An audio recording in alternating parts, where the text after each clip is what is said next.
अस्सलामुअलैकुम, आप देख रहे हैं स्पोर्ट्स बज़ और मैं हूं लुकमान अली। पाकिस्तान क्रिकेट पर बात करेंगे, ऑस्ट्रेलिया सीरीज पर बात करेंगे, पाकिस्तान का स्क्वाड क्या है, इसमें कौन कौन से नए नाम शामिल हो रहे हैं और इसके साथ साथ रावलपिंडी टेस्ट पर भी बात करेंगे। लेकिन ऑस्ट्रेलिया सीरीज को लेकर पाकिस्तान के T20 और ओडीआई स्क्वाड की अनाउंसमेंट के हवाले से खबरें चल रही हैं।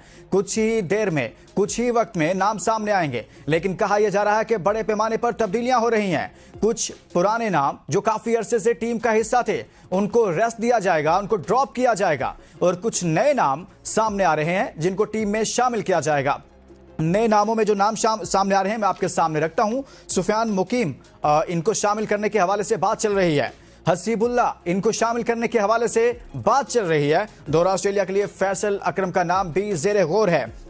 इसी तरह से कामरान गुलाम, जिन्होंने चैंपियंस कप में अच्छा परफॉर्म किया, उनका नाम भी है और इस वक्त कामरान गुलाम टेस्ट स्क्वाड का भी हिस्सा हैं, जहां पर उनकी अच्छी परफॉर्मेंसेस का सिलसिला भी चल रहा है। कामरान गुलाम माजी में डोमेस्टिक क्रिकेट में भी अच्छा परफॉर्म कर चुके हैं। बार बार आवाज उठती रही कि उनको मौका देना चाहिए और अब वो वक्त आ गया है कि कामरान गुलाम को ओडीआई और साथ में T20 स्क्वाड का हिस्सा बनाया जाए और वो एक अच्छे बैट्समैन के तौर पर मनवा सकते हैं अपने आप को और माजी में अच्छा परफॉर्म करते रहे हैं। इसी तरह से मेहरान मुमताज का नाम सामने आ रहा है और मेहरान मुमताज के हवाले से भी काफी देर से डिबेट चल रही है कि उनको भी मौका देना चाहिए। पाकिस्तान क्रिकेट टीम T20 और ओडीआई वर्ल्ड कप में हालिया ही कुछ माह में बुरी परफॉर्मेंस दे चुकी है और बदतरीन शिकस्तों का सामना कर चुकी है और ऐसे में ऑस्ट्रेलिया सीरीज और उसके बाद और सीरीज और फिर चैंपियंस ट्रॉफी, उसको सामने रखते हुए कहा यह जा रहा है कि इफ्तिखार अहमद और शादाब खान को फिलहाल ड्रॉप किया जाएगा। साथ में आजम खान को भी स्क्वाड से ड्रॉप किया जाएगा।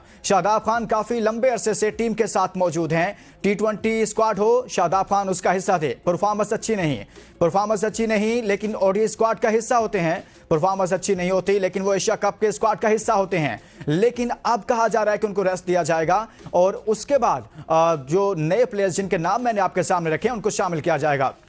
दूसरी जानिब कप्तानी का मामला भी चल रहा है और कप्तानी के हवाले से हमारे ज़रा ये बता रहे हैं कि तकरीबन मोहम्मद रिजवान के नाम पर इत्तफाक कर लिया गया है और मोहम्मद रिजवान पाकिस्तान के व्हाइट बॉल टीम के अगले कप्तान होंगे। लेकिन रिजवान के लिए बहुत सारे चैलेंजेस होंगे। साथ में वो टीम जो बुरा परफॉर्म कर रही थी, साथ में वो टीम जिसमें ग्रुपिंग के मामला थे, क्या इस सारी सूरत हाल में रिजवान जब टीम की कमान संभालेंगे तो वो किस तरह से मामला को आगे लेकर चलेंगे, इस पर बात करेंगे और रावलपिंडी टेस्ट पर बात करेंगे। सुफियान मुकीम भी मुसलसल परफॉर्म कर रहे हैं, उनके कुछ स्टैट्स हैं वो आपके सामने रखते हैं कि सुफियान मुकीम की परफॉर्मेंस क्या है। इमर्जिंग एशिया कप 2024 जारी है और उस एशिया कप में परफॉर्मेंस है 2 मैचेस में 8 ओवर्स किए, 3 विकेटें हासिल की हैं, एवरेज उनकी 14 की है, इकॉनमी 5.37 की है। ये हैं सुफियान मुकीम, इनका नाम भी आ रहा है ऑस्ट्रेलिया टूर के लिए। बात करेंगे मुल्तान टेस्ट के बाद रावलपिंडी टेस्ट और रावलपिंडी टेस्ट के हवाले से प्लेइंग 11 कैसी होगी, रावलपिंडी की पिच कैसी होगी और पाकिस्तानी टीम इस वक्त पाकिस्तान टीम के करता धरता क्या सोच रहे हैं रावलपिंडी टेस्ट को लेकर, क्योंकि मुल्तान के पहले टेस्ट में नाकामी, दूसरे में कामयाबी और फिर अब तीसरा टेस्ट है। साथ में ऑस्ट्रेलिया टूर और दीगर सीरीज के हवाले से अब आवाज़ें उठ रही हैं कि जो नया स्क्वाड सामने आएगा उसमें नए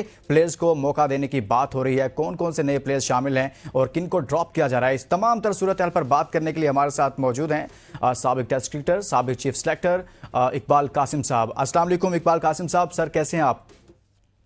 वालेकुम सलाम, फाइन, थैंक यू। इकबाल कासिम साहब, पहले टेस्ट में मुल्तान में पाकिस्तान को बुरी तरह से शिकस्त हुई, दूसरे टेस्ट में अच्छा कम बैक किया, क्या चेंज नज़र आया, क्या वजह बनी ऐसी कि पहले में हम इतना बुरा खेले, बांग्लादेश के खिलाफ बुरा खेले, फिर दूसरे टेस्ट में तो मुख्तलिफ नज़र आया सब? असल में देखिए 3 साढ़े 3 साल से पाकिस्तान जो है ना वो स्ट्रगल कर रहा था, मैचेस नहीं जीत रहे थे, हमारा रैंकिंग भी नीचे जा रहा था, हर एतबार से पाकिस्तान की परफॉर्मेंस जो थी वो डिप्लीटेड थी। तो मैं समझता हूँ कि कभी थिंक टैंक जो था उस वक्त का उसने सोचा ही नहीं कि हम होम सीरीज खेल रहे हैं और होम सीरीज का एडवांटेज हमको लेना चाहिए और अपनी मर्जी के मुताबिक विकेटें या पिचेस बनानी चाहिए, जो आपकी स्ट्रेंथ है उसके हिसाब से चलना चाहिए। तो इसमें हमेशा जब भी माजी में आप देखेंगे कि जब भी सीरीज हुई है कोई ना कोई एक टेस्ट मैच जो है वो उसकी पिच जो है वो टर्निंग बनाते थे और ताकि मैच जीत जाए। उससे पाकिस्तान की हमारी स्ट्रेंथ होती थी, वो अब्दुल कादिर था, तौसीफ था, कदरिया था, मुश्ताक था, शकलेन मुश्ताक था, ये सारे प्लेयर जो है ना ये बहुत कारगर थे स्पिन बॉलिंग को मैच जिता के दे देते थे आपको। ये आकिब जावेद के इंडक्शन से ये एकदम प्लान जो था ये चेंज हुआ इन लोगों का। और मुल्तान का जो पहला टेस्ट में जो ड्रॉ हो गया, सॉरी इंग्लैंड जीता, तो इन्होंने ये ख्याल किया कि अब इसको स्पिन विकेट बना दी जाए ताकि हम एडवांटेज दें। और वो बॉलर्स दो जो साल डेढ़ साल से नहीं खेल रहे थे उनको बुला लिया। ये बहुत बड़ा रिस्क था जो पाकिस्तान ने लिया, और उन लड़कों ने माशाल्लाह बहुत अच्छी तरीके से साबित किया और उन्होंने 20-22 विकेटें लेकर पाकिस्तान को जितवाया। तो ये जीत जो थी इसने मोराल भी अप कर दिया, और अब पाकिस्तान जो है दोबारा पिंडी में जा रहा है। तो उसमें भी ये कोशिश हो रही है कि उस विकेट के ऊपर आपने देखा तस्वीर भी रिलीज हुई है, फैन वैन लगा के विकेट को सुखाया जा रहा है, ड्राई करने की कोशिश की जा रही है कि वो तीसरे चौथे दिन ज्यादा ले, पहले 2 दिन अगर ना ले तो कम से कम तीसरे चौथे दिन से शुरू हो जाएगी वो स्पिन। तो ये कोशिश एफर्ट्स इकबाल कासिम साहब, रावलपिंडी टेस्ट को लेकर रावलपिंडी पिच की जो तैयारी हो रही है, उस पिच की तैयारी को लेकर क्या आपके ख्याल में जो मुल्तान टेस्ट में स्क्वाड उतारा था, मैदान में प्लेइंग 11 थी, उसमें कुछ चेंजेस होनी चाहिए, या फिर 3 स्पिनर्स के साथ ही दोबारा से जाना चाहिए, या फिर ऐसा होना चाहिए कि 2 स्पिनर्स हो और 1 फास्ट बॉलर और ऐड कर लिया जाना चाहिए? आपकी क्या राय है? मेरी बिल्कुल, मैं आपसे एग्री करता हूँ आखिरी बात पर कि आप एक स्पिनर कम करके 1 फास्ट बॉलर को ऐड करें आप, और हो सके तो ऊपर ओपनिंग पेयर में भी कोई चांस लीजिए ताकि वो अब्दुल्ला स्कोर नहीं कर रहा, अब्दुल्ला शफीक स्कोर नहीं कर रहा, फिर साइम अयूब जो है वो भी स्ट्रगल करता है, कभी रन करता है कभी नहीं करता। तो मैं समझता हूँ कि हमारा अभी तक हमारी ओपनिंग पेयर जो है ना सेट नहीं हुआ है। तो ओपनिंग पेयर के लिए जरूरी है कि आपको लुक फॉरवर्ड करना पड़ेगा ताकि कोई अच्छा प्लेयर यंगस्टर अगर सीजन में है तो आ जाए और उसको हम इस्तेमाल करें। तो अगर कर सकते हैं तो ठीक है, नहीं कर सकते तो फार्मूला यही है कि विनिंग कॉम्बिनेशन आप खिलाते हैं और उसको कंटिन्यू करते हैं।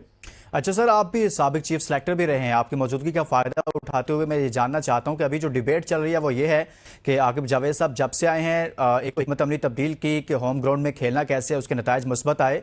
साथ में जो सिलेक्शन है उसके अंदर हमने माजी में देखा कि कैप्टन का रोल, फिर कोचेस का रोल बहुत ज़्यादा हो गया था, और सिलेक्शन कमेटी कहीं ना कहीं हमें डमी सी नज़र आती थी, और जब नाकामी होती थी तो कोई जिम्मेदारी लेने के लिए तैयार नहीं हो रहा था।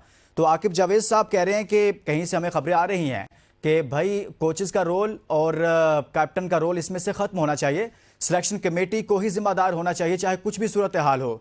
तो आप क्या कहते हैं इस हवाले से? ये बिल्कुल मैं आकिब की बात से सहमत हूँ, और इसकी वजह यह है कि देखिए जो कैप्टन होता है ना तो वो या तो बहुत मिच्योर हो, जैसे मुश्ताक मोहम्मद थे, इमरान खान थे, जावेद मियादाद थे, ये हो तो उनकी बात और होती है, वो फिर मिच्योर फैसले करते हैं, वो ज्यादती या दोस्ती यारी नहीं निभाते, वो पाकिस्तान के हक में ज़्यादातर कोशिश करते हैं कि जो जीतने का कॉम्बिनेशन है वही बने। तो मैं, और जबकि ये इस वक्त जो लॉट खेल रहा है वो काफी यंग है और इतने ज्यादा मिच्योर नहीं है, तो वो क्या उसकी वजह से कंट्रोवर्सीज क्रिएट हो गई, आपस में नाराजगियां हो गई, किसी ने एक ग्रुप बना लिया, किसी ने कोई। तो आई